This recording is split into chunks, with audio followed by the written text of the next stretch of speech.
Land That Time Forgot by Edgar Burroughs, read by Sir Charles Hindle Jones. Part 2.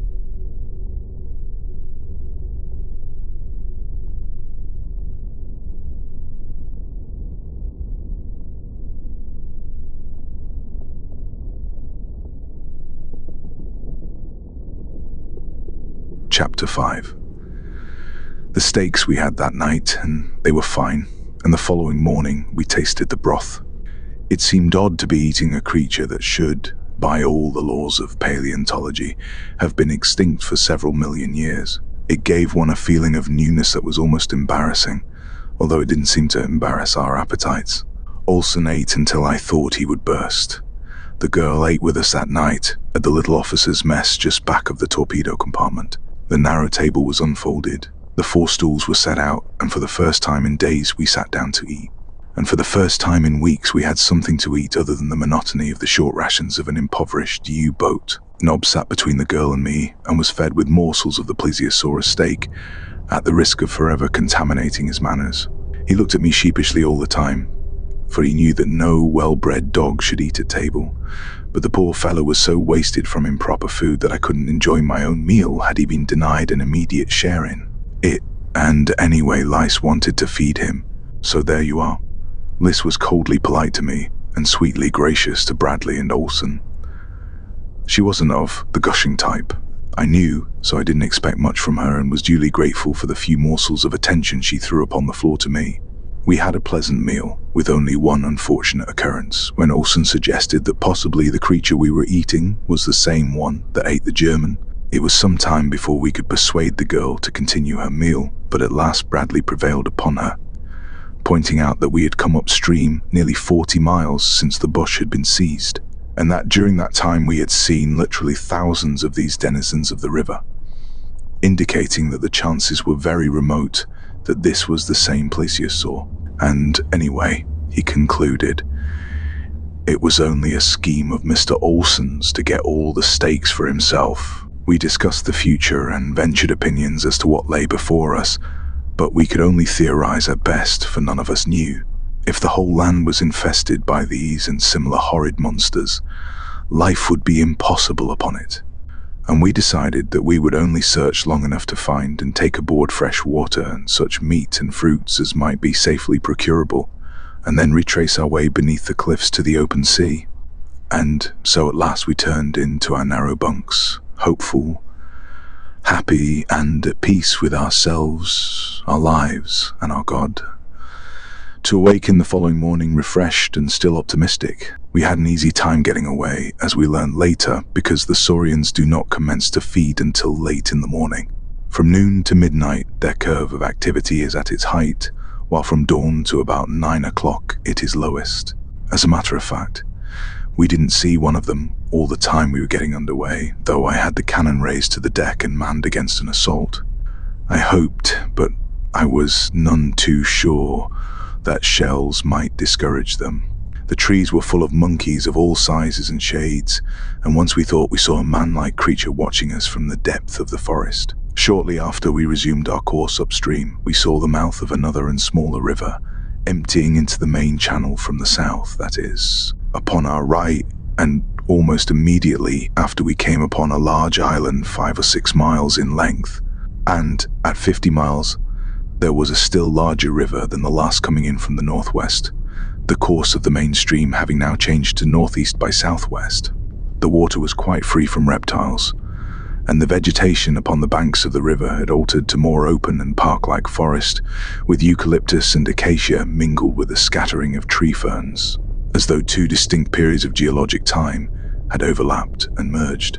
The grass, too, was less flowering, though there were still gorgeous patches mottling the greensward, and lastly, the fauna was less multitudinous. 6 or 7 miles farther, and the river widened considerably. Before us opened an expanse of water to the farther horizon, and then we sailed out upon an inland sea so large that only a shoreline upon our side was visible to us. The waters all about us were alive with life. There were still a few reptiles, but there were fish by the thousands, by the millions. The water of the inland sea was very warm, almost hot, and the atmosphere was hot and heavy above it. It seemed strange that beyond the buttressed walls of Caprona icebergs floated and the south wind was biting, for only a gentle breeze moved across the face of these living waters, and that was damp and warm. Gradually, we commenced to divest ourselves of our clothing, retaining only sufficient for modesty, but the sun was not hot. It was more the heat of a steam room than of an oven. We coasted up the shore of the lake in a northwesterly direction, sounding all the time. We found the lake deep and the bottom rocky and steeply shelving toward the center. And once, when I moved straight out from shore to take other soundings, we could find no bottom whatsoever. In open spaces along the shore, we caught occasional glimpses of the distant cliffs, and here they appeared only a trifle less precipitous than those which bound Caprona, on the seaward side.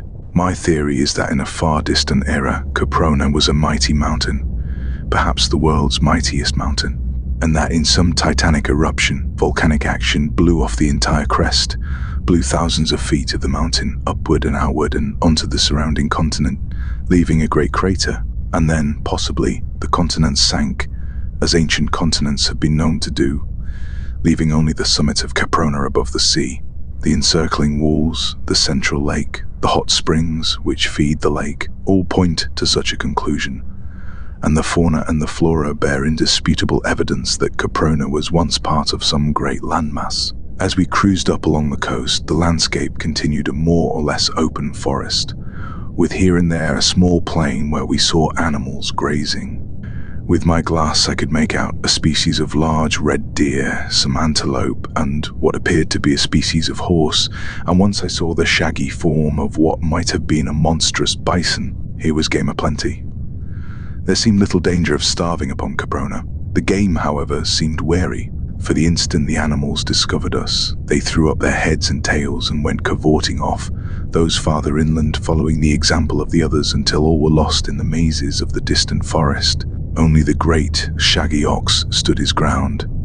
With lowered head he watched us until we had passed, and then continued feeding. About 20 miles up the coast from the mouth of the river we encountered low cliffs of sandstone, broken and tortured evidence of the great upheaval which had torn Caprona asunder in the past, intermingling upon a common level the rock formations of widely separated eras, fusing some and leaving others untouched. We ran along beside them for a matter of 10 miles, arriving off a broad cleft which led into what appeared to be another lake. As we were in search of pure water, we did not wish to overlook any portion of the coast, and so after sounding and finding that we had ample depth, I ran the U-33 between headlands into as pretty a landlocked harbour as sailormen could care to see, with good water right up to within a few yards of the shore. As we cruised slowly along, two of the barges again saw what they believed to be a man, or man-like creature, watching us from a fringe of trees 100 yards inland. And shortly after we discovered the mouth of a small stream emptying into the bay. It was the first stream we had found since leaving the river, and I at once made preparations to test its water. To land, it would be necessary to run the U-33 close into the shore, at least as close as we could, for even these waters were infested, though not so thickly, by savage reptiles. I ordered sufficient water let into the diving tanks to lower us about a foot, and then I ran the bow slowly toward the shore, confident that should we run aground, we still had sufficient lifting force to free us when the water should be pumped out of the tanks, but the bow nosed its way gently into the reeds and touched the shore with the keel still clear. My men were all armed now with both rifles and pistols, each having plenty of ammunition.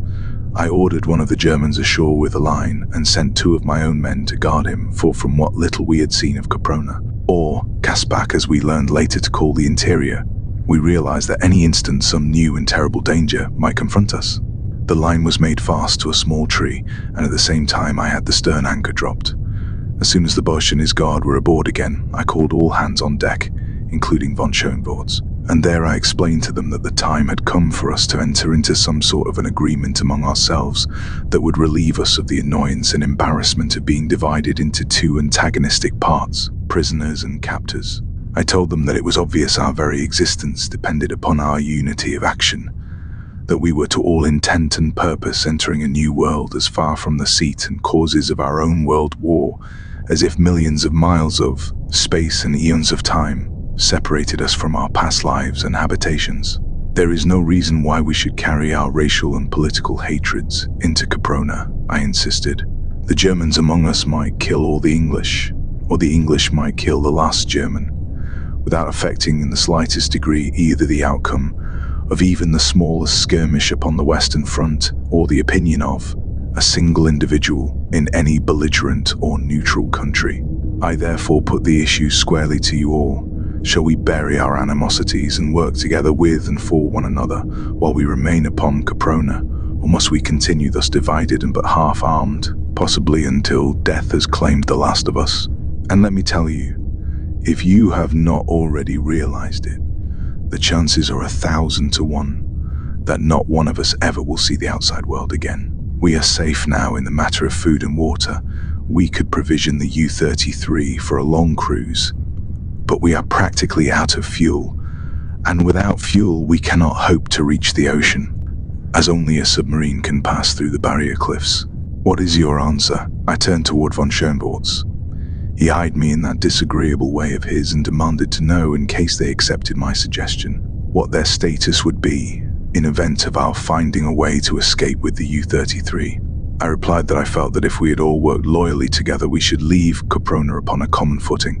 And to that end, I suggested that, should the remote possibility of our escape in the submarine develop into reality, we should then immediately make for the nearest neutral port and give ourselves into the hands of the authorities, when we should all probably be interned for the duration of the war. To my surprise, he agreed that this was fair and told me that they would accept my conditions and that I could depend upon their loyalty to the common cause. I thanked him and then addressed each one of his men individually, and each gave me his word that he would abide by all that I had outlined. It was further understood that we were to act as a military organization under military rules and discipline, I as commander, with Bradley as my first lieutenant and Olsen as my second, in command of the Englishmen, while von Schoenvorts was to act as an additional second lieutenant and have charge of his own men. The four of us were to constitute a military court under which men might be tried and sentenced to punishment for infraction of military rules and discipline, even to the passing of the death sentence. I then had arms and ammunition issued to the Germans, and leaving Bradley and 5 men to guard the U, the balance of us went ashore.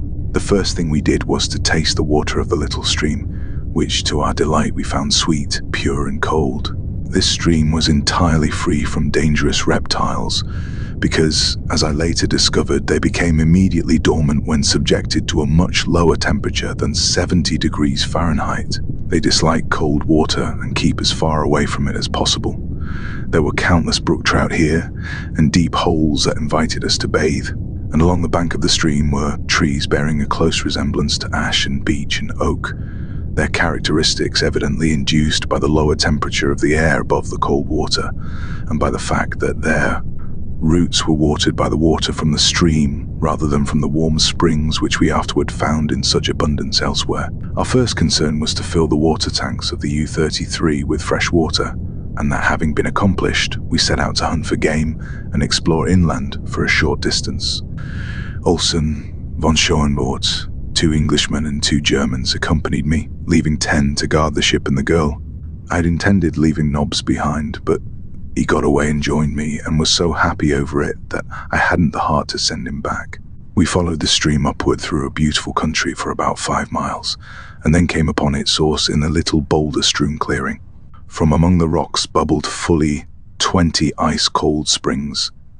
North of the clearing rose sandstone cliffs, to a height of some 50 to 75 feet, with tall trees growing at their base and almost concealing them from our view. To the west, the country was flat and sparsely wooded, and here it was that we saw our first game, a large red deer. It was grazing away from us and had not seen us when one of my men called my attention to it. Motioning for silence and having the rest of the party lie down, I crept toward the quarry, accompanied only by Whiteley. We got within 100 yards of the deer when he suddenly raised his antlered head and pricked up his great ears. We both fired at once and had the satisfaction of seeing the buck drop. Then we ran forward to finish him with our knives. The deer lay in a small open space close to a clump of acacias, and we had advanced to within several yards of our kill when we both halted suddenly and simultaneously. Whiteley looked at me, and I looked at Whiteley, and then we both looked back in the direction of the deer. "Blime," he said. "What is hit, sir?" "It looks to me, Whiteley, like an error," I said.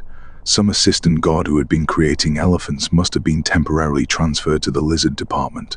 "I wouldn't say that, sir," said Whiteley. "It sounds blasphemous." "It is no more blasphemous than that thing which is swiping our meat," I replied, for whatever the thing was, it had leaped upon our deer and was devouring it in great mouthfuls which it swallowed without mastication. The creature appeared to be a great lizard at least 10 feet high, with a huge, powerful tail as long as its torso, mighty hind legs and short forelegs. When it had advanced from the wood, it hopped much after the fashion of a kangaroo, using its hind feet and tail to propel it, and when it stood erect, it sat upon its tail.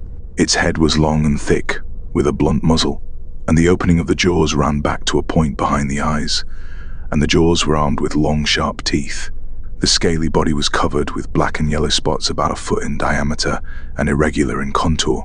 These spots were outlined in red with edgings about an inch wide. The underside of the chest, body and tail were a greenish white. "What say we pot the bloomin' bird, sir?" suggested Whiteley. I told him to wait until I gave the word, then we would fire simultaneously, he at the heart and I at the spine. "Hat the art, sir, yes sir," he replied and raised his piece to his shoulder. Our shots rang out together. The thing raised its head and looked about until its eyes rested upon us. Then it gave vent to a most appalling hiss that rose to the crescendo of a terrific shriek and came for us. "Beat it, Whiteley," I cried as I turned to run. We were about a quarter of a mile from the rest of our party, and in full sight of them as they lay in the tall grass watching us. That they saw all that had happened was evidenced by the fact that they now rose and ran toward us, and at their head leaped Nobbs. The creature in our rear was gaining on us rapidly when Nobbs flew past me like a meteor and rushed straight for the frightful reptile. I tried to recall him, but he would pay no attention to me, and as I couldn't see him sacrificed, I, too, stopped and faced the monster. The creature appeared to be more impressed with Nobbs than by us and our firearms, for it stopped as the Airedale dashed at it growling, and struck at him viciously with its powerful jaws. Nobbs, though, was lightning by comparison with the slow-thinking beast, and dodged his opponent's thrust with ease. Then he raced to the rear of the tremendous thing and seized it by the tail. There Nobbs made the error of his life. Within that mottled organ were the muscles of a titan, the force of a dozen mighty catapults, and the owner of the tail was fully aware of the possibilities which it contained. With a single flip of the tip, it sent poor Nobbs sailing through the air 100 feet above the ground, straight back into the clump of acacias from which the beast had leaped upon our kill, and then the grotesque thing sank lifeless to the ground. Olsen and von Schoenvorts came up a minute later with their men. Then we all cautiously approached the still form upon the ground. The creature was quite dead, and an examination resulted in disclosing the fact that Whiteley's bullet had pierced its heart, and mine had severed the spinal cord. "But why didn't it die instantly?" I exclaimed. "Because," said von Schoenvorts in his disagreeable way, "the beast is so large, and its nervous organization of so low a caliber, that it took all this time for the intelligence of death to reach and be impressed upon the minute brain. The thing was dead when your bullets struck it, but it did not know it for several seconds, possibly a minute. If I am not mistaken, it is an Allosaurus of the Upper Jurassic, remains of which have been found in central Wyoming, in the suburbs of New York." An Irishman by the name of Brady grinned. I afterward learned that he had served 3 years on the traffic squad of the Chicago police force. I had been calling Nobbs in the meantime, and was about to set out in search of him, fearing, to tell the truth, to do so lest I find him mangled and dead among the trees of the acacia grove, when he suddenly emerged from among the boles, his ears flattened, his tail between his legs and his body screwed into a suppliant S. He was unharmed except for minor bruises, but he was the most chastened dog I've ever seen. We gathered up what was left of the red deer after skinning and cleaning it, and set out upon our return journey toward the U-boat. On the way, Olsen, von Schoenvorts, and I discussed the needs of our immediate future, and we were unanimous in placing foremost the necessity of a permanent camp on shore. The interior of a U-boat is about as impossible and uncomfortable an abiding place as one can well imagine, and in this warm climate and in warm water, it was almost unendurable. So we decided to construct a palisaded camp. Chapter 6. As we strolled slowly back toward the boat, planning and discussing this, we were suddenly startled by a loud and unmistakable detonation. "A shell from the U-33, exclaimed von Schoenvorts. "What can be after signifying?" queried Olsen. "They are in trouble," I answered for all, "and it's up to us to get back to them." "Drop that carcass," I directed the men carrying the meat, "and follow me." I set off at a rapid run in the direction of the harbour. We ran for the better part of a mile without hearing anything more from the direction of the harbour, and then I reduced the speed to a walk, for the exercise was telling on us, who had been cooped up for so long in the confined interior of the U-33. Puffing and panting, we plodded on until within about a mile of the harbour, we came upon a sight that brought us all up standing. We had been passing through a little heavier timber than was usual to this part of the country, when we suddenly emerged into an open space in the centre of which was such a band as might have caused the most courageous to pause. It consisted of upward of 500 individuals representing several species closely allied to man. There were anthropoid apes and gorillas. These I had no difficulty in recognizing, but there were other forms which I had never before seen, and I was hard put to it to say whether they were ape or man. Some of them resembled the corpse we had found upon the narrow beach against Caprona's sea wall, while others were of a still lower type, more nearly resembling the apes, and yet others were uncannily man-like, standing there erect, being less hairy, and possessing better-shaped heads. There was one among the lot, evidently the leader of them, who bore a close resemblance to the so-called Neanderthal man of La Chapelle-aux-Saints. There was the same short, stocky trunk upon which rested an enormous head, habitually bent forward into the same curvature as the back, the arms shorter than the legs, and the lower leg considerably shorter than that of modern man, the knees bent forward and never straightened. This creature and one or two others who appeared to be of a lower order than he, yet higher than that of the apes, carried heavy clubs. The others were armed only with giant muscles and fighting fangs, nature's weapons. All were males, and all were entirely naked, nor was there upon even the highest among them a sign of ornamentation. At sight of us, they turned with bared fangs and low growls to confront us. I did not wish to fire among them unless it became absolutely necessary, and so I started to lead my party around them. But the instant that the Neanderthal man guessed my intention, he evidently attributed it to cowardice upon our part, and with a wild cry he leaped toward us, waving his cudgel above his head. The others followed him, and in a minute we should have been overwhelmed. I gave the order to fire, and at the first volley 6 of them went down, including the Neanderthal man. The others hesitated a moment, and then broke for the trees, some running nimbly among the branches, while others lost themselves to us between the boles.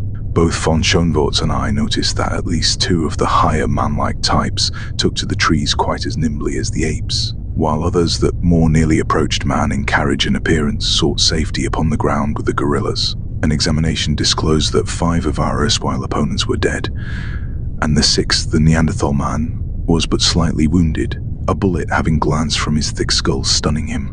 We decided to take him with us to camp, and by means of belts we managed to secure his hands behind his back and place a leash around his neck before he regained consciousness. We then retraced our steps for our meat, being convinced by our own experience that those aboard the U-33 had been able to frighten off this party with a single shell. But when we came to where we had left the deer, it had disappeared. On the return journey, Whiteley and I preceded the rest of the party by about 100 yards in the hope of getting another shot at something edible, for we were all greatly disgusted and disappointed by the loss of our venison. Whiteley and I advanced very cautiously, and not having the whole party with us, we fared better than on the journey out, bagging 2 large antelope not a half-mile from the harbour. So with our game and our prisoner, we made a cheerful return to the boat, where we found that all were safe. On the shore a little north of where we lay, there were the corpses of 20 of the wild creatures who had attacked Bradley and his party in our absence, and the rest of whom we had met and scattered a few minutes later. We felt that we had taught these wild ape men a lesson, and that because of it we would be safer in the future, at least safer from them. But we decided not to abate our carefulness one whit, feeling that this new world was filled with terrors still unknown to us. Nor were we wrong. The following morning we commenced work upon our camp. Bradley, Olsen, von Schoenvorts, Miss LaRue and I having sat up half the night discussing the matter and drawing plans. We set the men at work felling trees, selecting for the purpose jarrah, a hard, weather-resisting timber which grew in profusion nearby.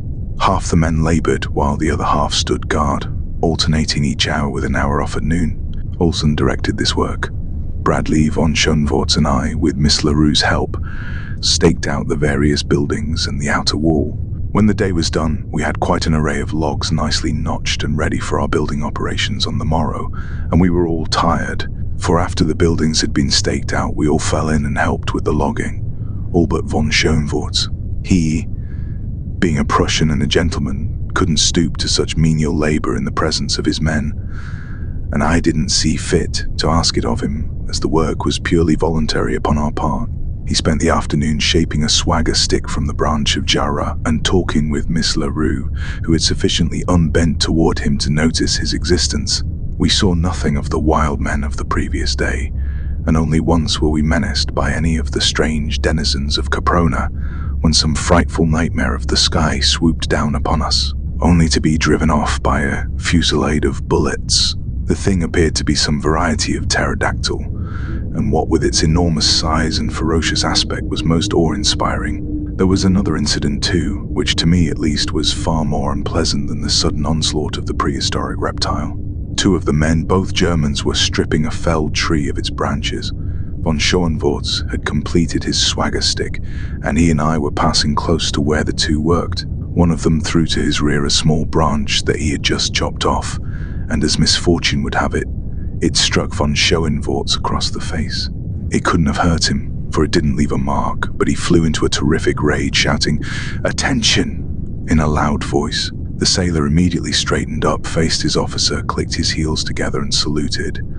"Pig!" roared the Baron, and struck the fellow across the face, breaking his nose. I grabbed von Schoenvorts' arm and jerked him away before he could strike again, if such had been his intention. And then he raised his little stick to strike me, but before it descended, the muzzle of my pistol was against his belly, and he must have seen in my eyes that nothing would suit me better than an excuse to pull the trigger. Like all his kind and all other bullies, von Schoenvorts was a coward at heart, and so he dropped his hand to his side and started to turn away. But I pulled him back, and there before his men I told him that such a thing must never again occur, that no man was to be struck or otherwise punished, other than in due process of the laws that we had made and the court that we had established. All the time the sailor stood rigidly at attention, nor could I tell from his expression whether he most resented the blow his officer had struck him, or my interference in the gospel of the Kaiser breed. Nor did he move, until I said to him, "Plesser, you may return to your quarters and dress your wound." Then he saluted and marched stiffly off toward the U-33. Just before dusk we moved out into the bay 100 yards from shore and dropped anchor, for I felt that we should be safer there than elsewhere. I also detailed men to stand watch during the night and appointed Olsen officer of the watch for the entire night, telling him to bring his blankets on deck and get what rest he could. At dinner we tasted our first roast Caprona antelope, and we had a mess of greens that the cook had found growing along the stream. All during the meal von Schoenvorts was silent and surly. After dinner we all went on deck and watched the unfamiliar scenes of a Capronian night, that is, all but von Schoenvorts. There was less to see than to hear. From the great inland lake behind us came the hissing and the screaming of countless saurians. Above us we heard the flap of giant wings, while from the shore rose the multitudinous voices of a tropical jungle, of a warm, damp atmosphere such as must have enveloped the entire earth during the Paleozoic and Mesozoic eras, but here were intermingled the voices of later eras, the scream of the panther, the roar of the lion, the baying of wolves, and a thunderous growling, which we could attribute to nothing earthly, but which one day we were to connect with the most fearsome of ancient creatures. One by one the others went to their rooms, until the girl and I were left alone together, for I had permitted the watch to go below for a few minutes, knowing that I would be on deck. Miss LaRue was very quiet, though she replied graciously enough to whatever I had to say that required reply. I asked her if she did not feel well. "Yes," she said, "but I am depressed by the awfulness of it all. I feel of so little consequence, so small and helpless in the face of all these myriad manifestations of life, stripped to the bone of its savagery and brutality. I realize as never before how cheap and valueless a thing is life. Life seems a joke, a cruel, grim joke. You are a laughable incident, or a terrifying one, as you happen to be less powerful, or more powerful, than some other form of life which crosses your path. But as a rule, you are of no moment whatsoever to anything but yourself. You are a comic little figure, hopping from the cradle to the grave. Yes, that is our trouble. We take ourselves too seriously, but Caprona should be a sure cure for that." She paused and laughed. "You have evolved a beautiful philosophy," I said. "It fills such a longing in the human breast. It is full, it is satisfying, it is ennobling. What wondrous strides toward perfection the human race might have made if the first man had evolved it, and it had persisted until now as the creed of humanity." "I don't like irony," she said. "It indicates a small soul." "What other sort of soul, then, would you expect from a comic little figure hopping from the cradle to the grave?" I inquired. "And what difference does it make, anyway, what you like and what you don't like? You are here for but an instant, and you mustn't take yourself too seriously." She looked up at me with a smile. "I imagine that I am frightened and blue," she said, "and I know that I am very, very homesick and lonely." There was almost a sob in her voice as she concluded. It was the first time that she had spoken thus to me. Involuntarily, I laid my hand upon hers where it rested on the rail. "I know how difficult your position is," I said, "but don't feel that you are alone. There is one here who would do anything in the world for you," I ended lamely. She did not withdraw her hand, and she looked up into my face with tears on her cheeks. And I read in her eyes the thanks her lips could not voice. Then she looked away across the weird moonlit landscape and sighed. Evidently her newfound philosophy had tumbled about her ears, for she was seemingly taking herself seriously. I wanted to take her in my arms and tell her how I loved her, and had taken her hand from the rail and started to draw her toward me when Olsen came blundering up on deck with his bedding. The following morning, we started building operations in earnest, and things progressed finely. The Neanderthal man was something of a care, for we had to keep him in irons all the time, and he was mighty savage when approached, but after a time he became more docile, and then we tried to discover if he had a language. Liz spent a great deal of time talking to him and trying to draw him out, but for a long while she was unsuccessful. It took us 3 weeks to build all the houses, which we constructed close by a cold spring some 2 miles from the harbour.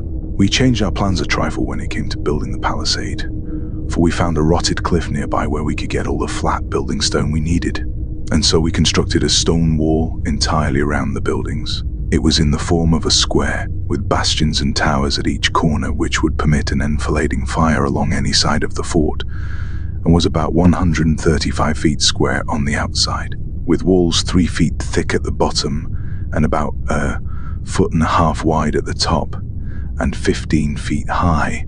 It took a long time to build that wall, and we all turned in and helped except von Schoenvorts, who, by the way, had not spoken to me except in the line of official business since our encounter, a condition of armed neutrality which suited me to a T.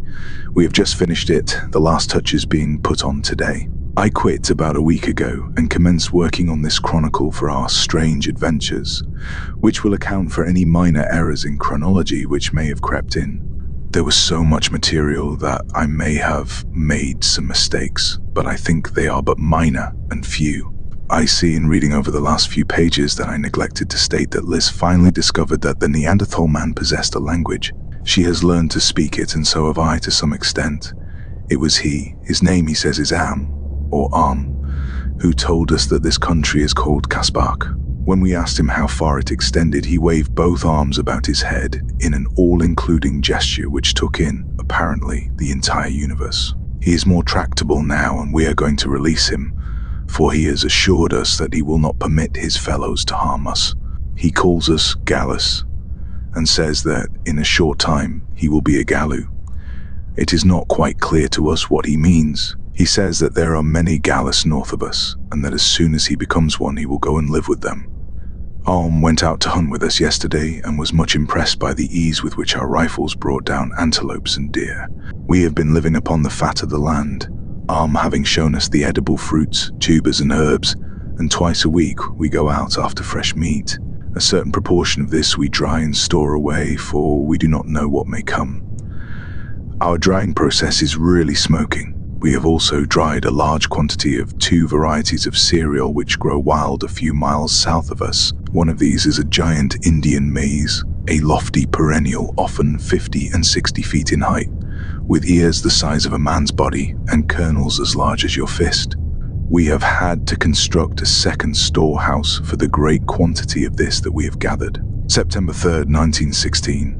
3 months ago today, the torpedo from the U-33 started me from the peaceful deck of the American liner upon the strange voyage which has ended here in Caspak. We have settled down to an acceptance of our fate, for all are convinced that none of us will ever see the outer world again. Arm's repeated assertions that there are human beings like ourselves in Caspak have roused the men to a keen desire for exploration. I sent out one party last week under Bradley.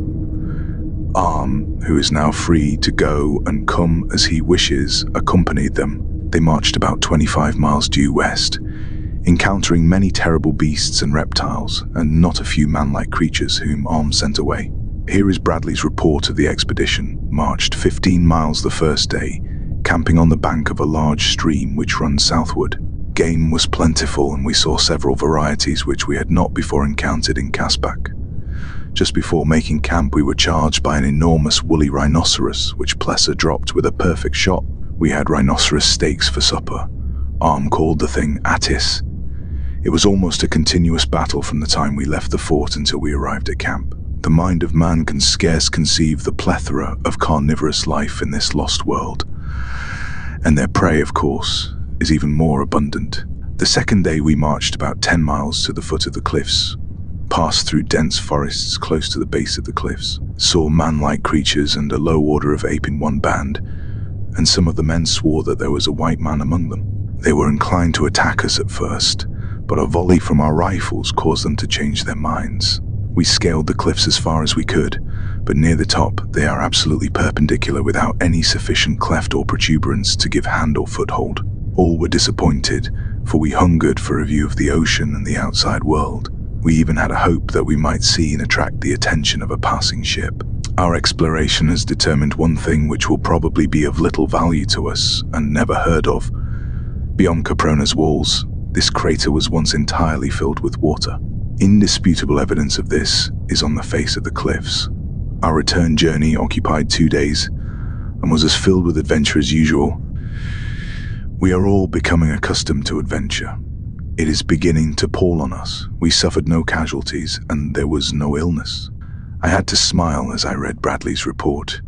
In those 4 days he had doubtless passed through more adventures than an African big game hunter experiences in a lifetime, and yet he covered it all in a few lines. Yes, we are becoming accustomed to adventure. Not a day passes that one or more of us does not face death at least once. Arm taught us a few things that have proved profitable and saved us much ammunition, which it is useless to expend except for food or in the last recourse of self-preservation. Now when we are attacked by large flying reptiles, we run beneath spreading trees. When land carnivora threaten us, we climb into trees. And we have learned not to fire any of the dinosaurs unless we can keep out of their reach for at least 2 minutes after hitting them in the brain or spine, or 5 minutes after puncturing their hearts. It takes them so long to die. To hit them elsewhere is worse than useless, for they do not seem to notice it, and we had discovered that such shots do not kill or even disable them. September 7th, 1916. Much has happened since I last wrote. Bradley is away again on another exploration expedition to the cliffs. He expects to be gone several weeks, and to follow along their base in search of a point where they may be scaled. He took Sinclair, Brady, James, and Tippett with him. Arm has disappeared. He has been gone about 3 days, but the most startling thing I have on record is that von Schoenvorts and Olsen, while out hunting the other day, discovered oil about 15 miles north of us, beyond the sandstone cliffs. Olsen says there is a geyser of oil there, and von Schoenvorts is making preparations to refine it. If he succeeds, we shall have the means for leaving Caspak and returning to our own world. I can scarce believe the truth of it. We are all elated to the seventh heaven of bliss. Pray God we shall not be disappointed. I have tried on several occasions to broach the subject of my love to Lys, but she will not listen. Chapter 7. October 8th, 1916. This is the last entry I shall make upon my manuscript. When this is done, I shall be through. Though I may pray that it reaches the haunts of civilized man, my better judgment tells me that it will never be perused by other eyes than mine, and that even though it should, it would be too late to avail me. I am alone upon the summit of the great cliff overlooking the broad Pacific. A chill south wind bites at my marrow, while far below me I can see the tropic foliage of Caspak on the one hand, and huge icebergs from the near Antarctic upon the other. Presently, I shall stuff my folded manuscript into the thermos bottle I have carried with me for the purpose since I left the Fort Dinosaur we named it, and hurl it far outward over the cliff top into the Pacific. What current washes the shore of Caprona I know not. Whither my bottle will be borne I cannot even guess. But I have done all that mortal man may do to notify the world of my whereabouts and the dangers that threaten those of us who remain alive in Caspak, if there be any other than myself. About the 8th of September, I accompanied Olsen and von Schoenvorts to the oil geyser. Lys came with us, and we took a number of things which von Schoenvorts wanted for the purpose of erecting a crude refinery. We went up the coast some 10 or 12 miles in the U-33, tying up to shore near the mouth of a small stream which emptied great volumes of crude oil into the sea. I find it difficult to call this great lake by any other name. Then we disembarked and went inland about 5 miles, where we came upon a small lake entirely filled with oil, from the center of which a geyser of oil spouted. On the edge of the lake, we helped von Schoenvorts build his primitive refinery. We worked with him for 2 days until he got things fairly well started, and then we returned to Fort Dinosaur, as I feared that Bradley might return and be worried by our absence. The U-33 merely landed those of us that were to return to the fort, and then retraced its course toward the oil well. Olsen, Whiteley, Wilson, Miss LaRue, and myself disembarked, while von Schoenvorts and his German crew returned to refine the oil. The next day, Plesser and 2 other Germans came down overland for ammunition. Plesser said they had been attacked by wild men and had exhausted a great deal of ammunition. He also asked permission to get some dried meat and maize, saying that they were so busy with the work of refining that they had no time to hunt. I let him have everything he asked for, and never once did a suspicion of their intentions enter my mind.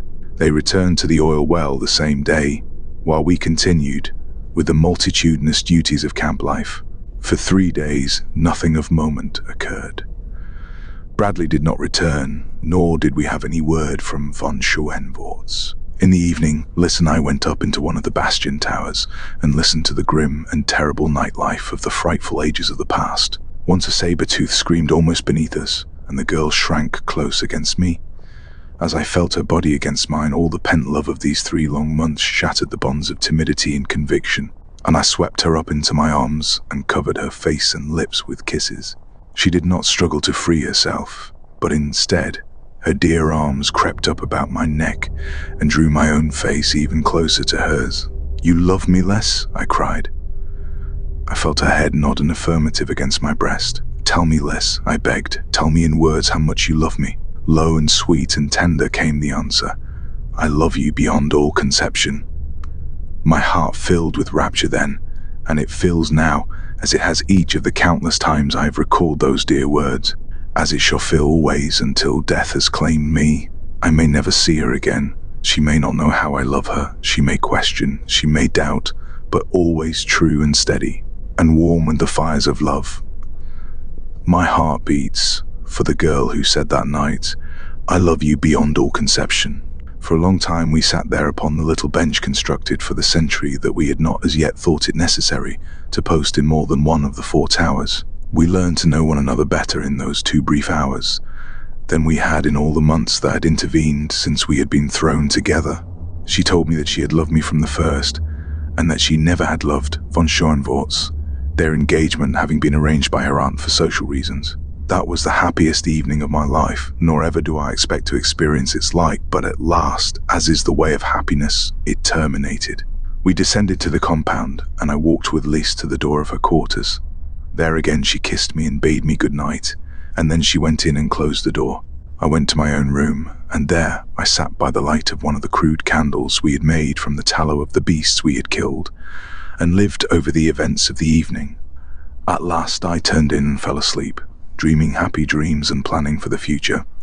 For even in savage Caspak I was bound to make my girl safe and happy. It was daylight when I awoke. Wilson, who was acting as cook, was up and astir at his duties in the cookhouse. The others slept, but I arose, and followed by Nobbs went down to the stream for a plunge. As was our custom, I went armed with both rifle and revolver, but I stripped and had my swim without further disturbance than the approach of a large hyena, a number of which occupied caves in the sandstone cliffs north of the camp.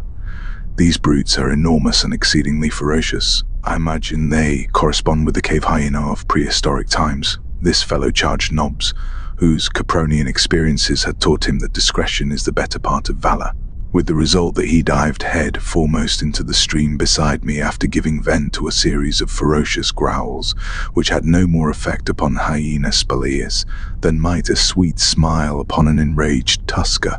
Afterward I shot the beast, and Nobbs had a feast while I dressed, for he had become quite a raw meat eater during our numerous hunting expeditions, upon which we always gave him a portion of the kill. Whiteley and Olsen were up and dressed when we returned, and we all sat down to a good breakfast. I could not but wonder at Lisa's absence from the table, for she had always been one of the earliest risers in camp, so about 9 o'clock, becoming apprehensive lest she might be indisposed, I went to the door of her room and knocked. I received no response, though I finally pounded with all my strength. Then I turned the knob and entered, only to find that she was not there. Her bed had been occupied, and her clothing lay where she had placed it the previous night upon retiring, but Lys was gone. To say that I was distracted with terror would be to put it mildly. Though I knew she could not be in camp, I searched every square inch of the compound and all the buildings, yet without avail. It was Whiteley who discovered the first clue, a huge human-like footprint in the soft earth beside the spring, and indications of a struggle in the mud. Then I found a tiny handkerchief close to the outer wall. Lys had been stolen. It was all too plain. Some hideous member of the ape-man tribe had entered the fort and carried her off, while I stood stunned and horrified at the frightful evidence before me. There came from the direction of the Great Lake an increasing sound that rose to the volume of a shriek. We all looked up as the noise approached, apparently just above us, and a moment later there followed a terrific explosion which hurled us to the ground. When we clambered to our feet, we saw a large section of the west wall torn and shattered. It was Olsen who first recovered from his daze sufficiently to guess the explanation of the phenomenon. "A shell," he cried. "And there ain't no shells in Caspak besides what's on the U-33. The dirty butchers are shelling the fort. Come on." And he grasped his rifle and started on a run toward the lake. It was over 2 miles, but we did not pause until the harbor was in view, and still we could not see the lake because of the sandstone cliffs which intervened. We ran as fast as we could around the lower end of the harbor, scrambled up the cliffs, and at last stood upon their summit in full view of the lake. Far away down the coast, toward the river through which we had come to reach the lake, we saw upon the surface the outline of the U-33. Black smoke vomiting from her funnel. Von Schoenvorts had succeeded in refining the oil. The cur had broken his every pledge and was leaving us there to our fates. He had even shelled the fort as a parting compliment, nor could anything have been more truly Prussian than this leave-taking of the Baron Friedrich von Schoenvorts. Olsen, Whiteley, Wilson, and I stood for a moment looking at one another. It seemed incredible that man could be so perfidious, that we had really seen with our own eyes the thing that we had seen. But when we returned to the fort, the shattered wall gave us ample evidence that there was no mistake. Then we began to speculate as to whether it had been an ape-man or a Prussian that had abducted Lys. From what we knew of von Schoenvorts, we would not have been surprised at anything from him. but the footprints by the spring seemed indisputable evidence that one of Caprona's undeveloped men had borne off the girl I loved. As soon as I had assured myself that such was the case, I made my preparations to follow and rescue her. Olsen, Whiteley, and Wilson each wished to accompany me, but I told them that they were needed here, since with Bradley's party still absent and the Germans gone, it was necessary that we conserve our force as far as might be possible. Chapter 8.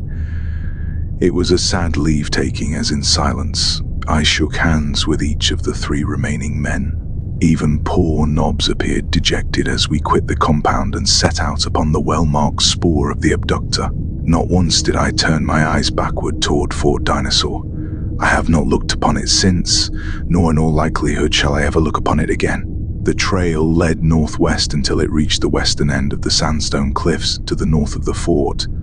There it ran into a well-defined path which wound northward into a country we had not as yet explored. It was a beautiful, gently rolling country, broken by occasional outcroppings of sandstone and by patches of dense forest relieved by open, park-like stretches and broad meadows whereon grazed countless herbivorous animals, red deer, aurochs, and infinite variety of antelope, and at least 3 distinct species of horse, the latter ranging in size from a creature about as large as Nobbs to a magnificent animal 14 to 16 hands high. These creatures fed together in perfect amity, nor did they show any great indications of terror when Nobbs and I approached. They moved out of our way and kept their eyes upon us until we had passed. Then they resumed their feeding. The path led straight across the clearing into another forest, lying upon the verge of which I saw a bit of white. It appeared to stand out in marked contrast and incongruity to all its surroundings, and when I stopped to examine it, I found that it was a small strip of muslin, part of the hem of a garment. At once I was all excitement, for I knew that it was a sign left by Liz that she had been carried this way. It was a tiny bit torn from the hem of the undergarment that she wore, in lieu of the nightrobe she had lost with the sinking of the liner.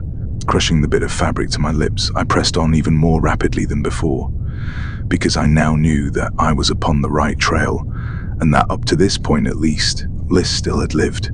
I made over 20 miles that day, for I was now hardened to fatigue and accustomed to long hikes, having spent considerable time hunting and exploring in the immediate vicinity of camp. A dozen times that day was my life threatened by fearsome creatures of the earth or sky, though I could not but note that the farther north I traveled, the fewer were the great dinosaurs, though they still persisted in lesser numbers. On the other hand, the quantity of ruminants and the variety and frequency of carnivorous animals increased. Each square mile of Caspak harbored its terrors. At intervals along the way, I found bits of muslin, and often they reassured me when otherwise I should have been doubtful of the trail to take where 2 crossed or where there were forks, as occurred at several points. And so as night was drawing on, I came to the southern end of a line of cliffs loftier than any I had seen before, and as I approached them, there was wafted to my nostrils the pungent aroma of wood smoke. What could it mean? There could, to my mind, be but a single solution. Man abided close by, a higher order of man than we had as yet seen, other than Arm, the Neanderthal man. I wondered again, as I had so many times that day, if it had not been Arm who stole this. Cautiously I approached the flank of the cliffs, where they terminated in an abrupt escarpment, as though some all-powerful hand had broken off a great section of rock and set it upon the surface of the earth. It was now quite dark, and as I crept around the edge of the cliff, I saw at a little distance a great fire around which were many figures, apparently human figures, cautioning Nobbs to silence, and he had learned many lessons in the value of obedience since we had entered Caspak. I slunk forward, taking advantage of whatever cover I could find, until from behind a bush I could distinctly see the creatures assembled by the fire. They were human and yet not human. I should say that they were a little higher in the scale of evolution than possibly occupying a place of evolution between that of the Neanderthal man and what is known as the Grimaldi race. Their features were distinctly negroid, though their skins were white. A considerable portion of both torso and limbs were covered with short hair, and their physical proportions were in many aspects ape-like, though not so much so as were arms. They carried themselves in a more erect position, although their arms were considerably longer than those of the Neanderthal man. As I watched them, I saw that they possessed a language that they had knowledge of fire and that they carried besides the wooden club of arm a thing which resembled a crude stone hatchet. Evidently, they were very low in the scale of humanity, but they were a step upward from those I had previously seen in Caspak. But what interested me most was the slender figure of a dainty girl, clad only in a thin bit of muslin which scarce covered her knees, a bit of muslin torn and ragged about the lower hem. It was Lys, and she was alive, and so far as I could see, unharmed. A huge brute with thick lips and prognathous jaw stood at her shoulder. He was talking loudly and gesticulating wildly. I was close enough to hear his words, which were similar to the language of Arm, though much fuller, for there were many words I could not understand. However, I caught the gist of what he was saying, which, in effect, was that he had found and captured this Gallu, that she was his, and that he defied anyone to question his right of possession. It appeared to me, as I afterward learned was the fact, that I was witnessing the most primitive of marriage ceremonies. The assembled members of the tribe looked on and listened in a sort of dull and perfunctory apathy, for the speaker was by far the mightiest of the clan. There seemed no one to dispute his claims when he said, or rather shouted in stentorian tones, "I am TSA, this is my she. Who wishes her more than TSA? I do," I said in the language of Arm, and I stepped out into the firelight before them. Lys gave a little cry of joy and started toward me, but Tessa grasped her arm and dragged her back. "Who are you?" shrieked Tessa. I kill. The she is mine," I replied, "and I have come to claim her. I kill if you do not let her come to me." And I raised my pistol to a level with his heart. Of course, the creature had no conception of the purpose of the strange little implement which I was poking toward him. With a sound that was half human and half the growl of a wild beast, he sprang toward me. I aimed at his heart and fired, and as he sprawled headlong to the ground, the others of his tribe, overcome by fright at the report of the pistol, scattered toward the cliffs, while Lys, with outstretched arms, ran toward me. As I crushed her to me, there rose from the black night behind us, and then to our right and to our left, a series of frightful screams and shrieks, bellowings, roars and growls. It was the nightlife of this jungle world coming into its own, the huge carnivorous nocturnal beasts which make the nights of Caspak hideous. A shuddering sob ran through Lys's figure. "Oh God," she cried, "give me the strength to endure for his sake." I saw that she was upon the verge of a breakdown, after all that she must have passed through of fear and horror that day, and I tried to quiet and reassure her as best I might. But even to me, the future looked most unpromising. For what chance of life had we against the frightful hunters of the night, who, even now, were prowling closer to us?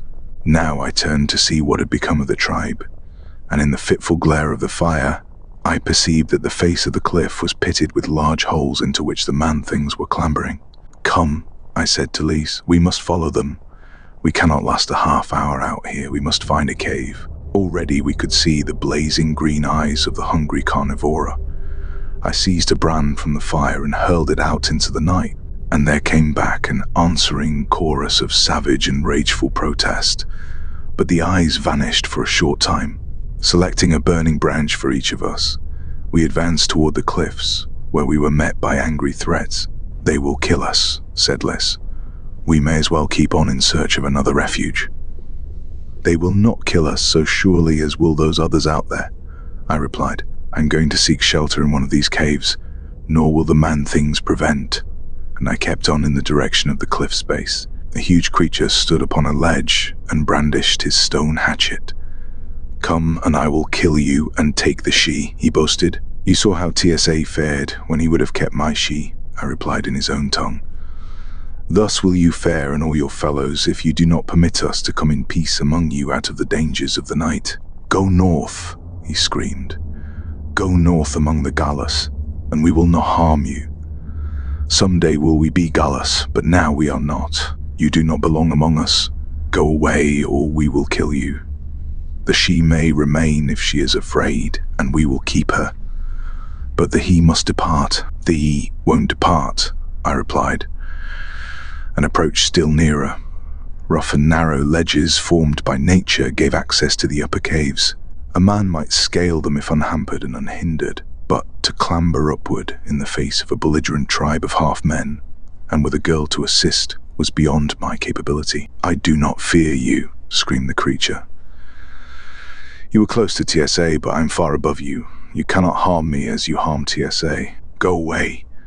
I placed a foot upon the lowest ledge and clambered upward, reaching down and pulling Lise to my side.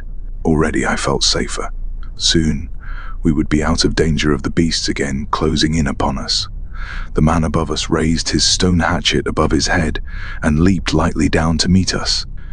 His position above me gave him a great advantage, or at least so he probably thought, for he came with every show of confidence. I hated to do it, but there seemed no other way, and so I shot him down as I had shot down TSA. "You see," I cried to his fellows, "that I can kill you wherever you may be. A long way off I can kill you as well as I can kill you nearby. Let us come among you in peace. I will not harm you if you do not harm us. We will take a cave high up." "Speak." "Come then," said one. "If you will not harm us, you may come. Take Tess hole, which lies above you." The creature showed us the mouth of a black cave, but he kept at a distance while he did it, and Lise followed me as I crawled in to explore.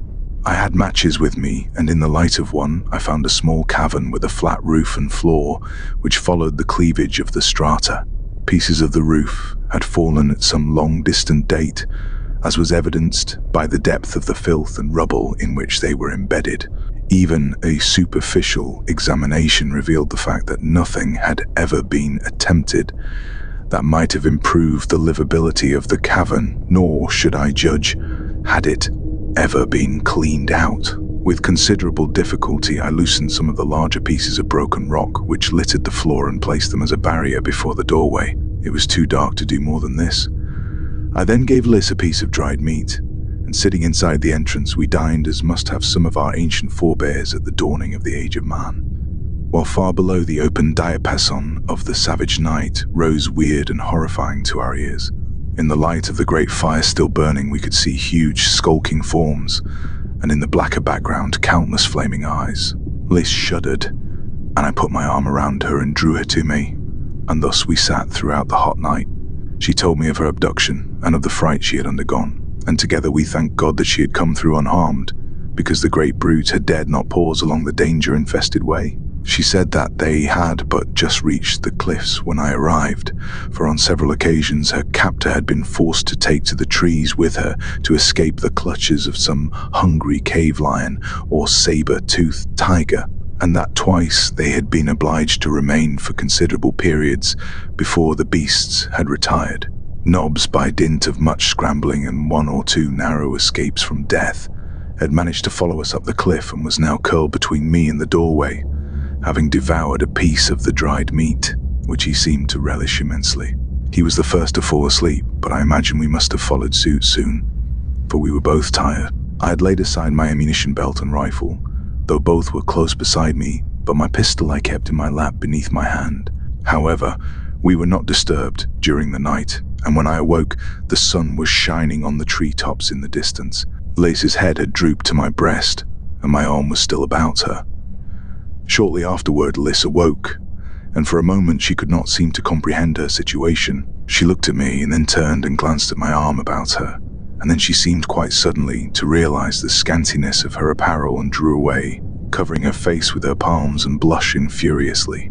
I drew her back toward me and kissed her, and then she threw her arms about my neck and wept softly in mute surrender to the inevitable. It was an hour later before the tribe began to stir about. We watched them from our apartment, as Liz called it. Neither men nor women wore any sort of clothing or ornaments, and they all seemed to be about of an age, nor were there any babies or children among them. This was, to us, the strangest and most inexplicable of facts, but it recalled to us that though we had seen many of the lesser developed wild people of Caspak, we had never yet seen a child or an old man or woman. After a while, they became less suspicious of us, and then quite friendly in their brutish way. They picked at the fabric of our clothing, which seemed to interest them, and examined my rifle and pistol and the ammunition in the belt around my waist. I showed them the thermos bottle, and when I poured a little water from it, they were delighted, thinking that it was a spring which I carried about with me, a never-failing source of water supply. One thing we both noticed among their other characteristics: they never laughed nor smiled, and then we remembered that Arm had never done so either. I asked them if they knew but they said they did not. One of them said, "Back there, we may have known him," and he jerked his head to the south. "You came from back there?" I asked. He looked at me in surprise. "We all come from there," he said. "After a while, we go there."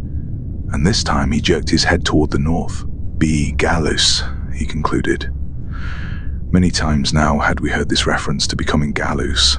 Had spoken of it many times. Liz and I decided that it was a sort of original religious conviction, as much a part of them as their instinct for self-preservation, a primal acceptance of a hereafter and a holy estate. It was a brilliant theory, but it was all wrong. I know it now, and how far we were from guessing the wonderful, the miraculous, the gigantic truth which even yet I may only guess at. The thing that sets Caspak apart from all the rest of the world far more definitely than her isolated geographical position or her impregnable barrier of giant cliffs. If I could live to return to civilization, I should have meat for the clergy and the laymen to chew upon for years, and for the evolutionists too.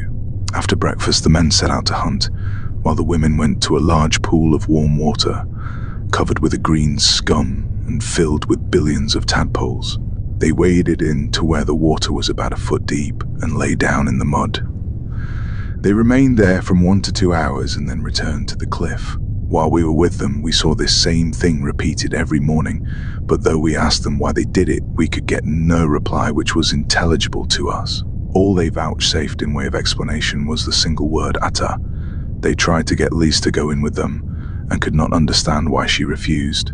After the first day, I went hunting with the men, leaving my pistol and knobs with Liz, but she never had to use them, for no reptile or beast ever approached the pool while the women were there, nor, so far as we know, at other times. There was no spore of wild beast in the soft mud along the banks, and the water certainly didn't look fit to drink.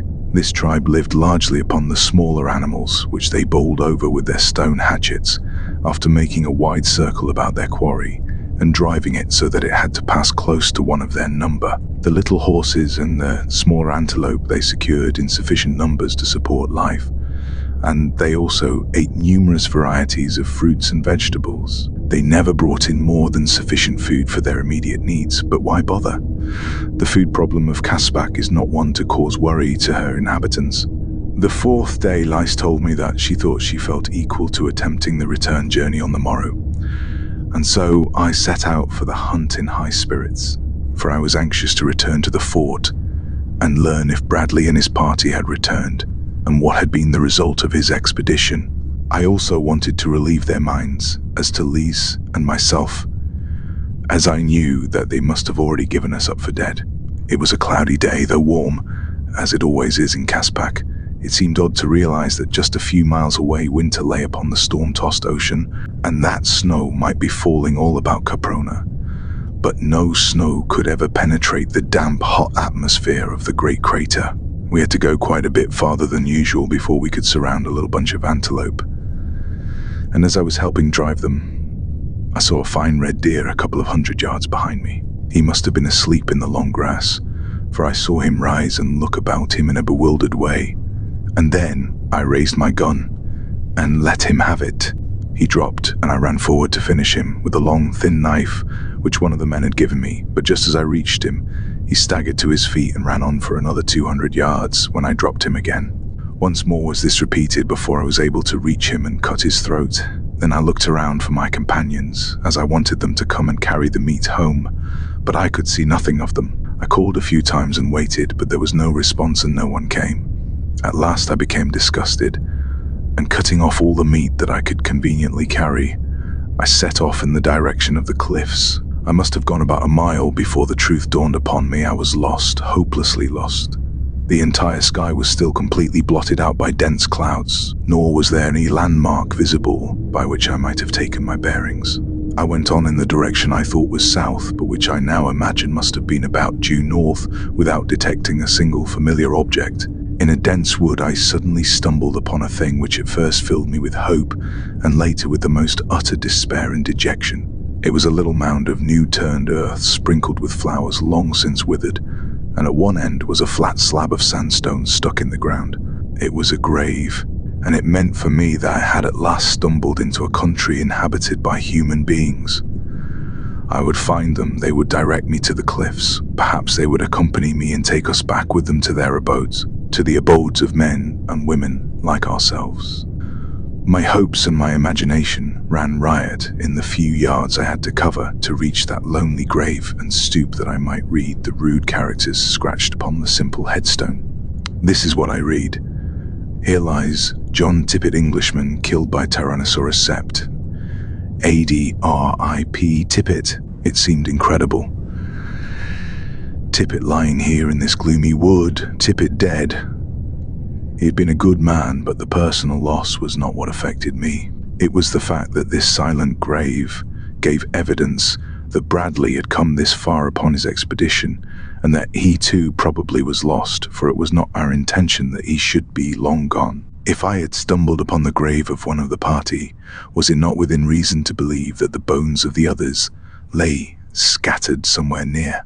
Chapter 9. As I stood looking down upon that sad and lonely mound, wrapped in the most dismal of reflections and premonitions, I was suddenly seized from behind and thrown to earth. As I fell, a warm body fell on top of me, and hands grasped my arms and legs. When I could look up, I saw a number of giant figures pinning me down, while others stood about, surveying me. Here again was a new type of man, a higher type than the primitive tribe I had just quitted. They were a taller people too, with better-shaped skulls and more intelligent faces. There were less of the ape characteristics about their features and less of the negroid too. They carried weapons, stone-shod spears, stone knives, and hatchets, and they wore ornaments and breechcloths, the former of feathers worn in their hair, and the latter made of a single snakeskin cured with the head on, the head depending to their knees. Of course, I did not take in all these details upon the instant of my capture, for I was busy with other matters. 3 of the warriors were sitting upon me, trying to hold me down by main strength and awkwardness, and they were having their hands full in the doing, I can tell you. I don't like to appear conceited, but I may as well admit that I am proud of my strength and the science that I have acquired and developed in the directing of it.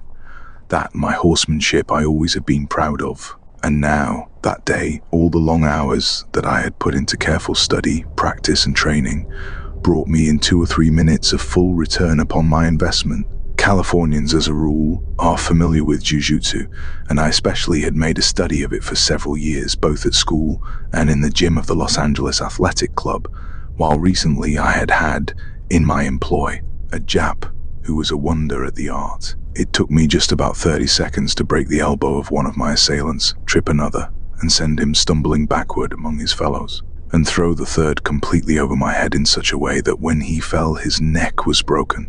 In the instant that the others of the party stood in mute and inactive surprise, I unslung my rifle, which, carelessly, I had been carrying across my back, and when they charged, as I felt they would, I put a bullet in the forehead of one of them. This stopped them all temporarily, not the death of their fellow, but the report of the rifle, the first they had ever heard. Before they were ready to attack me again, one of them spoke in a commanding tone to his fellows, and in a language similar but still more comprehensive than that of the tribe to the south, as theirs was more complete than arms. He commanded them to stand back, and then he advanced and addressed me. He asked me who I was, from whence I came, and what my intentions were. I replied that I was a stranger in Caspak, that I was lost, and that my only desire was to find my way back to my companions. He asked where they were, and I told him toward the south somewhere, using the Caspakian phrase, which, literally translated, means toward the beginning. His surprise showed upon his face before he voiced it in words. "There are no gallows there," he said. "I tell you," I said angrily, "that I'm from another country, far from Caspak, far beyond the high cliffs. I do not know who the gallows may be, I have never seen them. This is the farthest north I have been.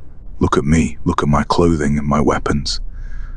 Have you ever seen a galoo or any other creature in Caspak who possessed such things?"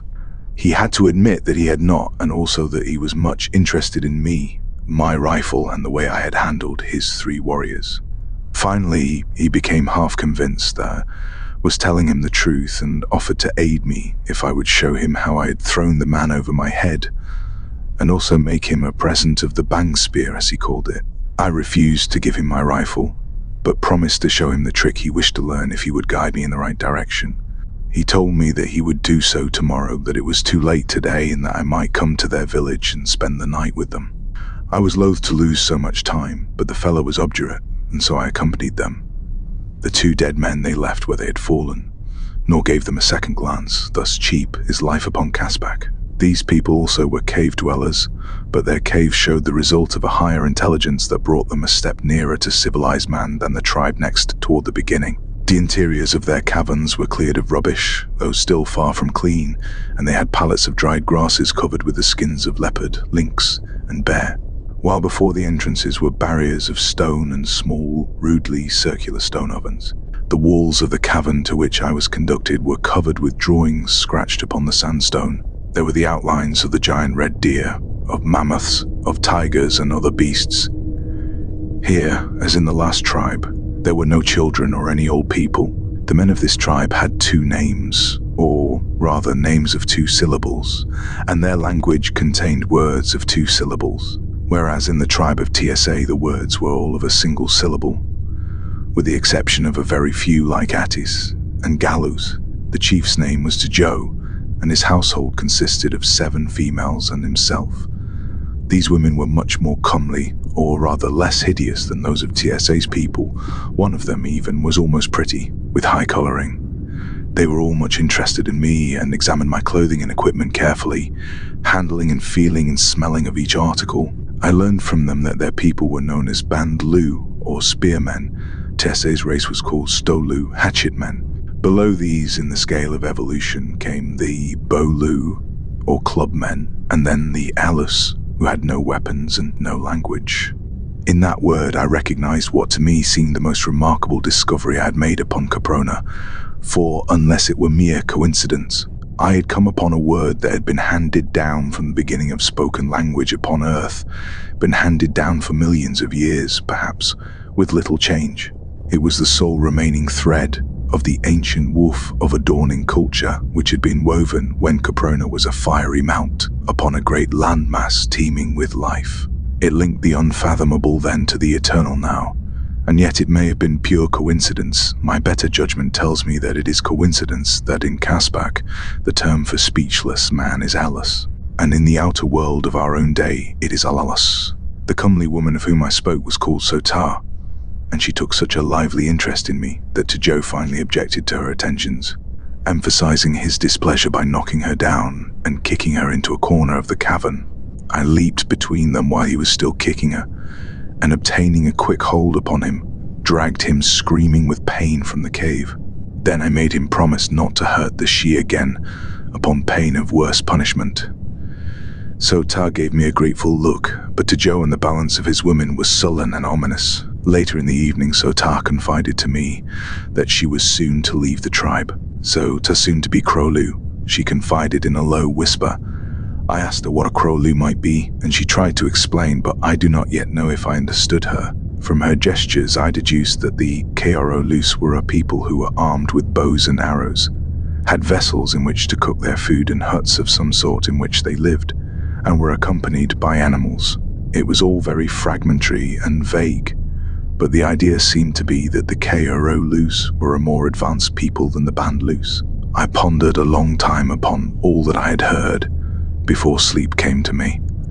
I tried to find some connection between these various races that would explain the universal hope which each of them harbored that someday they would become Gallus. So Tar had given me a suggestion, but the resulting idea was so weird that I could scarce even entertain it.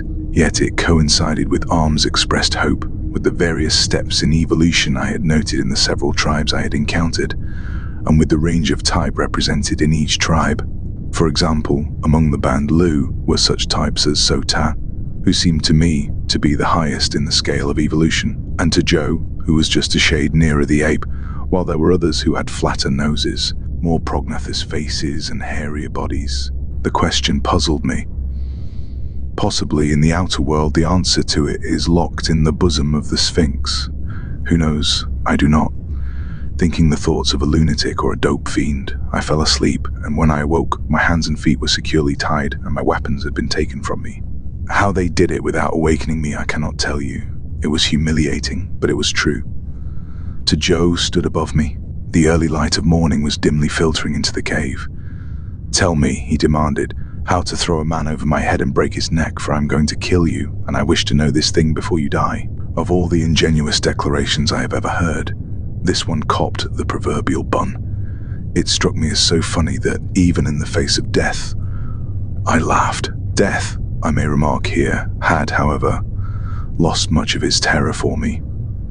I had become a disciple of Lysa's fleeting philosophy of the valuelessness of human life. I realized that she was quite right, that we were but comic figures hopping from the cradle to the grave, of interest to practically no other created thing than ourselves and our few intimates. Behind Joe stood Sotar.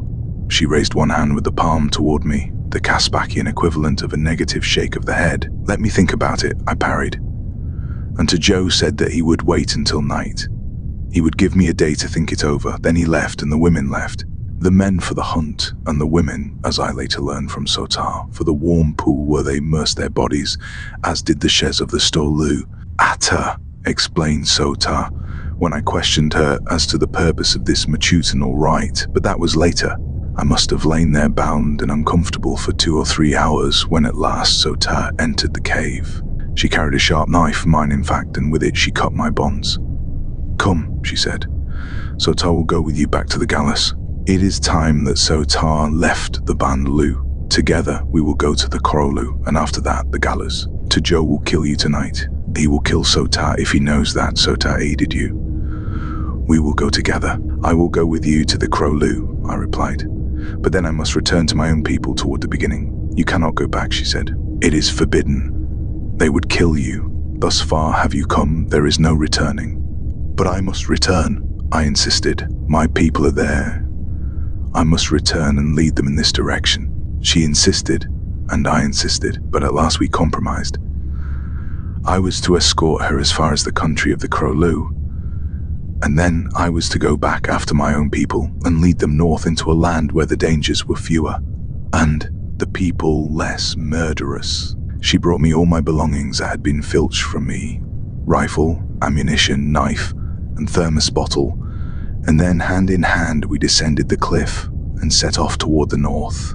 For 3 days we continued upon our way, until we arrived outside a village of thatched huts just at dusk. Sotar said that she would enter alone. I must not be seen if I did not intend to remain, as it was forbidden that one should return and live after having advanced this far. So she left me. She was a dear girl and a stanch and true comrade, more like a man than a woman. In her simple, barbaric way, she was both refined and chaste. She had been the wife of Joe. Among the Krolu, she would find another mate after the manner of the strange Caspakian world. But she told me very frankly that whenever I returned, she would leave her mate and come to me, as she preferred me above all others. I was becoming a ladies' man after a lifetime of bashfulness. At the outskirts of the village, I left her without even seeing the sort of people who inhabited it, and set off through the growing darkness toward the south. On the 3rd day, I made a detour westward to avoid the country of the Bandlu, as I did not care to be detained by a meeting with Joe. On the 6th day, I came to the cliffs of the Stolu, and my heart beat fast as I approached them, for here was Lys.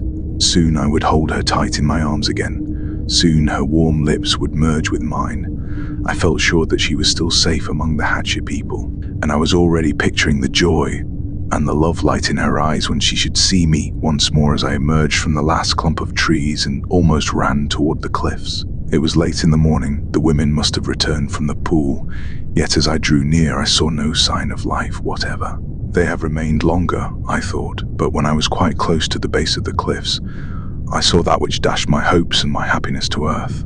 Strewn along the ground were a score of mute and horrible suggestions of what had taken place during my absence. Bones picked clean of flesh, the bones of man-like creatures, the bones of many of the tribe of Stolu. Nor in any cave was there sign of life. Closely I examined the ghastly remains, fearful each instant that I should find the dainty skull that would shatter my happiness for life. But though I searched diligently, picking up every one of the 20-odd skulls, I found none that was the skull of a creature but slightly removed from the ape. Hope, then, still lived. For another 3 days I searched north and south, east and west for the hatchetmen of Caspak. but never a trace of them did I find. It was raining most of the time now, and the weather was as near cold as it ever seems to get on Caprona. At last I gave up the search and set off toward Fort Dinosaur. For a week filled with the terrors and dangers of a primeval world, I pushed on in the direction I thought was south. The sun never shone, the rain scarcely ever ceased falling. The beasts I met with were fewer in number, but infinitely more terrible in temper. Yet I lived on until there came to me the realization that I was hopelessly lost, that a year of sunshine would not again give me my bearings. And while I was cast down by this terrifying knowledge, the knowledge that I never again could find Liz, I stumbled upon another grave, the grave of William James, with its little crude headstone and its scrawled characters recording that he had died upon the 13th of September, killed by a saber-toothed tiger. I think that I almost gave up then. Never in my life have I felt more hopeless or helpless or alone. I was lost. I could not find my friends. I did not even know that they still lived. In fact, I could not bring myself to believe that they did. I was sure that Liz was dead. I wanted myself to die, and yet I clung to life, useless and hopeless and harrowing a thing as it had become. I clung to life because some ancient reptilian forebear clung to life and transmitted to me through the ages the most powerful motive that guided his minute brain, the motive of self-preservation. At last I came to the Great Barrier Cliffs, and after 3 days of mad effort, of maniacal effort, I scaled them. I built crude ladders. I wedged sticks in narrow fissures. I chopped toe holds and finger holes with my long knife. But at last I scaled them.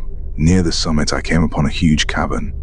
It is the abode of some mighty winged creature of the Triassic, or rather it was. Now it is mine. I slew the thing and took its abode. I reached the summit and looked out upon the broad, grey, terrible Pacific of the far southern winter. It was cold up there. It is cold here today, yet here I sit watching, for the thing I know will never come, for a sail. Chapter 10. Once a day, I descend to the base of the cliff and hunt, and fill my stomach with water from a clear, cold spring.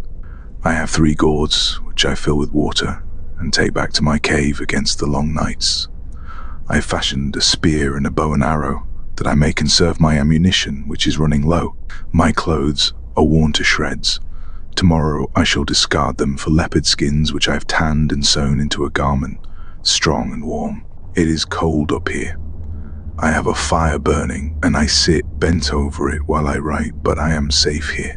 No other living creature ventures to the chill summit of the barrier cliffs. I am safe, and I am alone with my sorrows and my remembered joys, but without hope. It is said that hope springs eternal in the human breast, but there is none in mine. I am about done. Presently I shall fold these pages and push them into my thermos bottle. I shall cork it and screw the cap tight, and then I shall hurl it as far out into the sea as my strength will permit. The wind is offshore. The tide is running out. Perhaps it will be carried into one of those numerous ocean currents which sweep perpetually from pole to pole and from continent to continent, to be deposited at last upon some inhabited shore. If fate is kind and this does happen, then for God's sake, come and get me. It was a week ago that I wrote the preceding paragraph, which I thought would end the written record of my life upon Caprona. I had paused to put a new point on my quill and stir the crude ink, which I made by crushing a black variety of berry and mixing it with water before attaching my signature, when faintly from the valley far below came an unmistakable sound which brought me to my feet, trembling with excitement, to peer eagerly downward from my dizzy ledge. How full of meaning that sound was to me, you may guess when I tell you that it was the report of a firearm. I couldn't be sure, looking down from above as I was, but yet I trembled like a leaf in the intuitive belief that it was Liz, and my judgment served to confirm my wild desire, for whoever it was carried only a pistol, and thus had Liz been armed. The first wave of sudden joy which surged through me was short-lived in the face of the swift following conviction that the one who fought below was already doomed. Luck, and only luck it must have been, which had permitted that first shot to lay low one of the savage creatures, for even such a heavy weapon as my pistol is entirely inadequate against even the lesser carnivora of Caspak. In a moment, the 3 would charge. A futile shot would but tend more greatly to enrage the one it chanced to hit, and then the 3 would drag down the little human figure and tear it to pieces. and maybe it was less. My heart stood still at the thought, but mind and muscle responded to the quick decision I was forced to make. There was but a single hope, a single chance, and I took it. I raised my rifle to my shoulder and took careful aim. It was a long shot, a dangerous shot, for unless one is accustomed to it, shooting from a considerable altitude is most deceptive work. There is, though, something about marksmanship which is quite beyond all scientific laws. Upon no other theory can I explain my marksmanship of that moment. 3 times my rifle spoke, 3 quick, short syllables of death. I did not take conscious aim, and yet at each report a beast crumpled in its tracks. From my ledge to the base of the cliff is a matter of several thousand feet of dangerous climbing. Yet I venture to say that the first ape from whose loins my line has descended never could have equaled the speed with which I literally dropped down the face of that rugged escarpment. The last 200 feet is over a steep incline of loose rubble to the valley bottom, and I had just reached the top of this when there arose to my ears an agonized cry. "Bowen! Bowen! Quick, my love, quick!" I had been too much occupied with the dangers of the descent to glance down toward the valley, but that cry which told me that it was indeed lice and that she was again in danger brought my eyes quickly upon her in time to see a hairy, burly brute seize her and start off at a run toward the nearby wood. From rock to rock, chamois-like, I leaped downward toward the valley in pursuit of Liz and her hideous abductor. He was heavier than I by many pounds, and so weighted by the burden he carried that I easily overtook him, and at last he turned snarling to face me. It was Coe of the tribe of TSA, the Hatchet Men. He recognized me. With a low growl, he threw Lice aside and came for me. "That she is mine," he cried. I kill. I had had to discard my rifle before I commenced the rapid descent of the cliff, so that now I was armed only with a hunting knife, and this I whipped from its scabbard as Coe leaped toward me. He was a mighty beast, mightily muscled, and the urge that has made males fight since the dawn of life on earth filled him with the bloodlust and the thirst to slay. But not one whit less did it fill me with the same primal passions. 2 abysmal beasts sprang at each other's throats that day beneath the shadow of Earth's oldest cliffs. The man of now and the man-thing of the earliest, forgotten then, imbued by the same deathless passion that has come down unchanged through all the epochs, periods, and eras of time from the beginning, and which shall continue to the incalculable end, woman, the imperishable alpha and omega of life. Coe closed and sought my jugular with his teeth.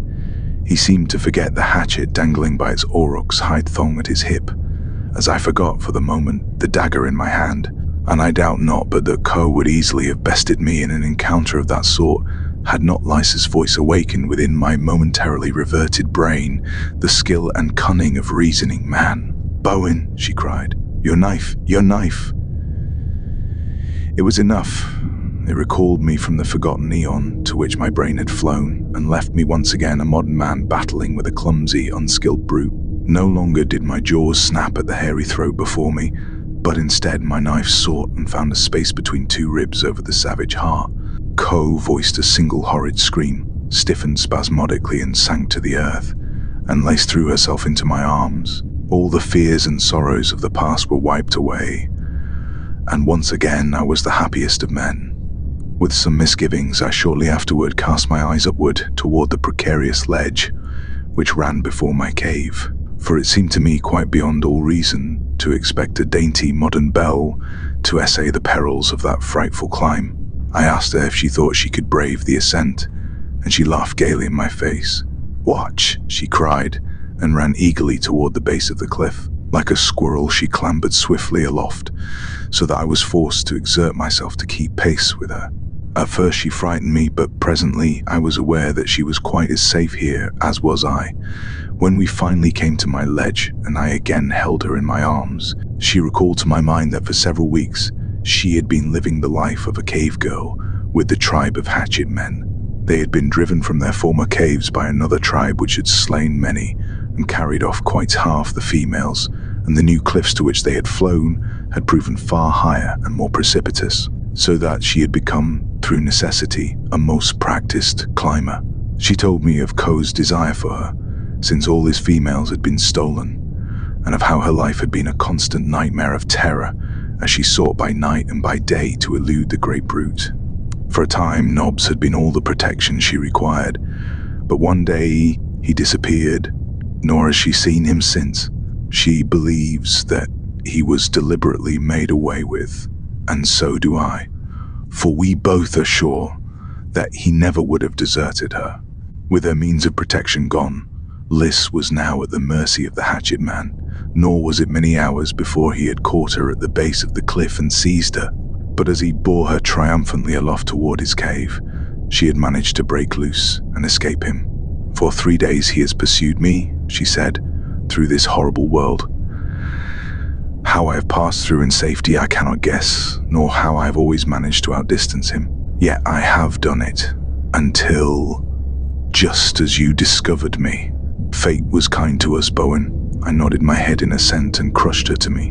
And then we talked and planned as I cooked antelope steaks over my fire, and we came to the conclusion that there was no hope of rescue, that she and I were doomed to live and die upon Caprona. Well, it might be worse. I would rather live here always with Liz than to live elsewhere without her, and she, dear girl, says the same of me. But I am afraid of this life for her. It is a hard, fierce, dangerous life, and I shall pray always that we shall be rescued from it, for her sake. That night, the clouds broke, and the moon shone down upon our little ledge, and there, hand in hand, we turned our faces toward heaven and plighted our troth beneath the eyes of God. No human agency could have married us more sacredly than we are wed. We are man and wife, and we are content. If God wills it, we shall live out our lives here. If he wills otherwise, then this manuscript, which I shall now consign to the inscrutable forces of the sea, shall fall into friendly hands. However, we are each without hope, and so we say goodbye in this, our last message to the world beyond the barrier cliffs. Signed, Bowen J. Tyler Jr. Lace La Tyler. Read by Sir Charles Hindle Jones.